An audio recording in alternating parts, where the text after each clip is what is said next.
Rick Harlow wiped his forearm across his forehead, smearing sweat and dust together until both vanished into the permanent layer of grime that coated his skin.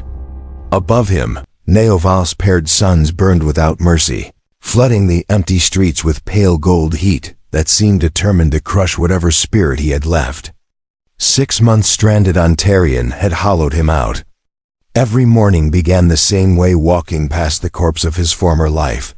The sign still hung above the closed shop, twisted slightly at the corner where one bolt had snapped. Human touch mechanics. The words felt cruel now. Once, customers had lined up outside. Now the shutters were welded shut, confiscated under temporary economic compliance laws. The council called it policy. Rick called it exile with paperwork. His body had survived better than his pride. Broad shoulders and calloused hands still earned him day labor at the spaceport docks when ships needed unloading, when someone needed weight moved without questions. But strength didn't fix everything. His clothes were worn thin, boots cracked at the soles, and the mirror in his rented cubicle barely recognized him anymore. Shaggy hair, permanent stubble, eyes dulled by disappointment. As he neared the labor pickup zone, something unusual broke the monotony. A child. She stood beside a sleek hovering cycle that very clearly was not hovering. The vehicle listed awkwardly, its propulsion unit coughing weakly as if embarrassed by the effort. The girl herself was small, green-skinned, no older than 8 by human standards. Moisture glimmered across her skin, Tyrallian distress markers. Her wide, almond-shaped eyes darted between the bike and the empty street. Panic tightening her posture, Rick slowed, helping an alien child, especially one dressed in pristine white fabric marked by wealth, was a risk. Upper district families didn't appreciate humans involving themselves. But fear was universal. And broken machines.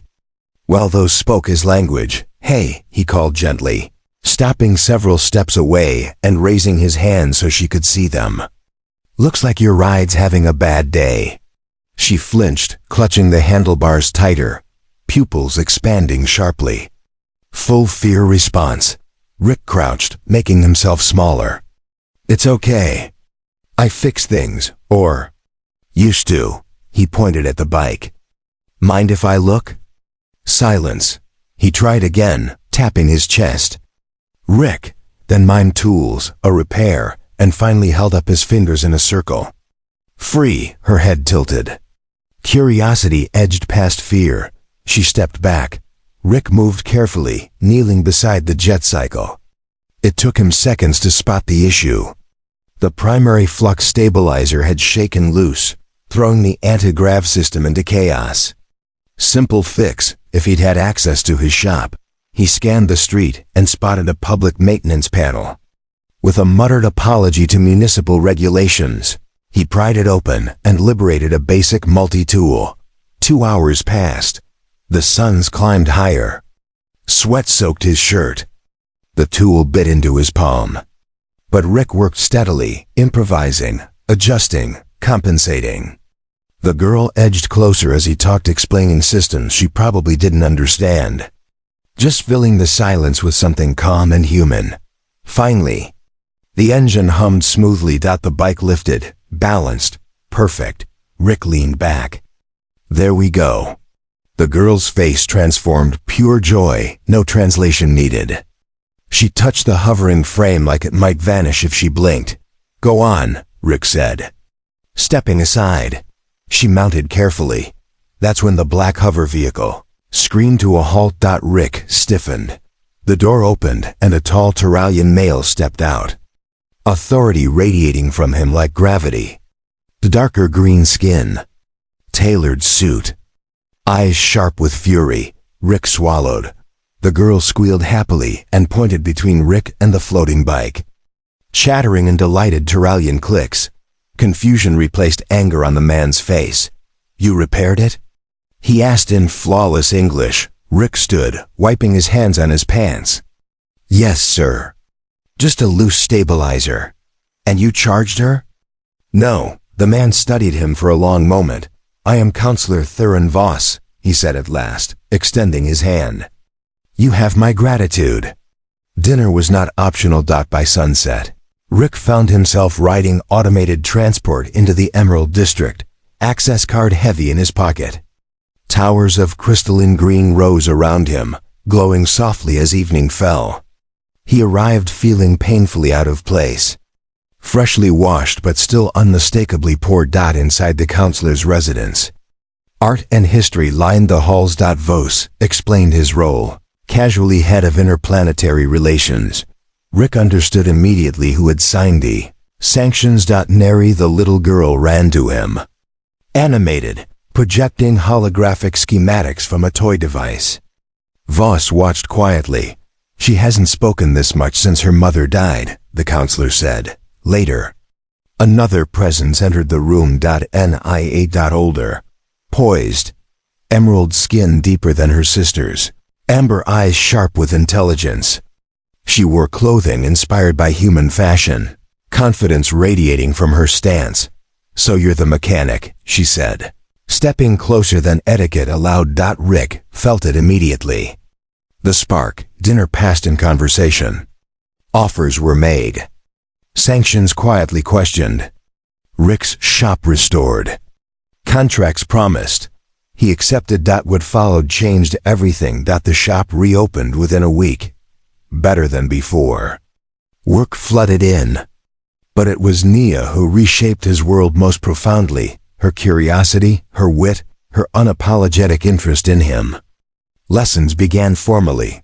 Customs, language, business, they ended. Differently. Connection grew emotional first, then undeniable. Their bond deepened beyond curiosity into commitment. Then, Rick found the tracker, Cryax. Technology, illegal, dangerous. He investigated. What he uncovered was a conspiracy designed to frame humans, sabotage peace, and profit from war. He risked everything uncovering it alone. Unseen. Until Voss arrived with security. The truth broke open, Rick testified. Before the council, he was offered a position no human had ever held. Recognition followed, applause, even an attempted assassination defeated by instinct and resolve. Peace held. Years passed. Human touch interplanetary. Solutions now dominated Neovala's skyline. Rick stood beside Nia, his wife, partner, and bridge between worlds as ships arrived for the annual summit. Neri, no longer a child, ran ahead, laughing. Voss, now chancellor, followed with pride. Rick smiled, holding Nia close, all of it power, respect. Love had begun with a broken bike. One small choice, one act of kindness, and a mechanic who couldn't walk away from something that needed fixing. Rick Harlow's life no longer resembled the desperate existence he had lived only weeks earlier. Human touch mechanics had reopened, but it was no longer just a repair shop. It had become a quiet symbol of resilience in Neovalis, proof that skill and integrity could still matter in a system stacked against outsiders. Each day brought new clients, Steralian officials, wealthy traders, off-world diplomats, all seeking the services of the human mechanic, who had once been discarded by sanctions and prejudice. Yet Rick knew his transformation was far from complete. Something beneath the surface of his success felt wrong. That feeling proved justified when he uncovered the strange device hidden inside Sub-Minister Krith's transport. At first glance, it looked like a navigation fault. A deeper inspection revealed something far more dangerous. The technology was Cryax in origin, but modified with deliberately chosen human components. Anyone discovering it would immediately blame Earth citizens for espionage. Rick understood the implication at once. This was not surveillance, it was a frame job. For 3 days, Rick worked in isolation, dismantling and rebuilding the device with obsessive focus. By the time he was done, the tracker no longer merely received signals. It now led him directly to whoever was controlling it. When night fell, Rick followed the signal into the industrial lower districts of Neovalis, a place far removed from the polished spires of the Emerald District. The signal ended, an unmarked structure humming quietly with power. Inside, Rick found proof of a conspiracy far larger than he had imagined. Data streams revealed arms transactions, covert communications, and classified council movements. Then voices echoed through the room. Hidden behind a server bank, Rick watched in disbelief as Counselor Marin, one of Turalion's own High Council members, entered alongside a Cryax agent. Their conversation confirmed everything. Humans were being set up to take the fall for illegal weapons trafficking.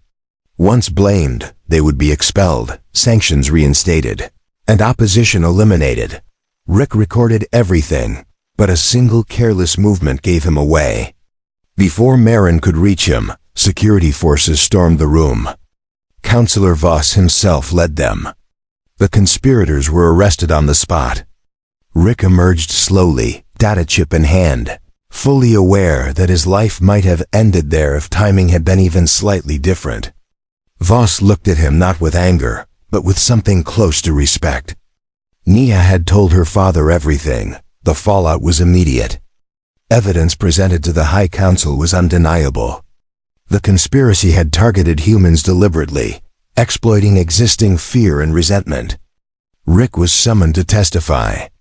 Standing before the council chamber, he spoke plainly. He did not claim heroism or ambition. He simply explained what he had found and why he could not ignore it. When something is broken, he said, I fix it. That's all I know how to do. Silence followed. Then the council acted. Sanctions against Earth citizens were formally overturned. Rick Harlow was appointed Chief Security Technical Advisor to the Department of Interplanetary Relations, granted diplomatic immunity, and allowed to maintain full control of his workshop.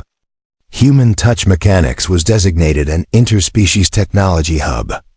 In a matter of weeks, Rick had gone from an unwanted exile to a trusted protector of planetary security.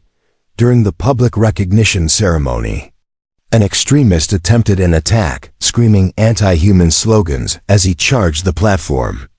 Rick reacted without hesitation, shielding Nia and disabling the attacker before security intervened. Instead of fear, the crowd erupted into applause. For the first time, Rick realized the cheers were for him, for a human. Later that night, Counselor Voss made his stance unmistakably clear. He publicly endorsed Rick and Nia's bond, calling it a bridge between species rather than a violation of tradition. The statement sent ripples through Turalian society. What had once been controversial became symbolic. Years passed. Human Touch Interplanetary Solutions rose above Neovala's skyline, employing hundreds of beings from dozens of species. Rick, now streaked with gray, stood on the observation deck, watching ships arrive for the annual Interspecies Technology Summit. Beside him stood Nia, her emerald skin glowing beneath the twin suns, a simple gold band circling her finger. Their union, once unthinkable, was now a historical milestone. Neri raced across the deck, no longer the frightened child with a broken bike, but a confident young Turalian. Counselor Voss, now High Chancellor, followed close behind. Rick smiled, holding a small model jet cycle crafted from scrap parts. A gift Neri had made years ago. Everything had begun there. Not with power, politics, or ambition, but with a mechanic who refused to walk away when a child needed help. Rick looked out over the city and felt the weight of it all settle peacefully into place. Humanity had not proven itself through strength or dominance, but through something far simpler. The instinct to repair, to care, to make things better. One broken bike had changed his life, and in doing so, had changed how an entire world saw humanity.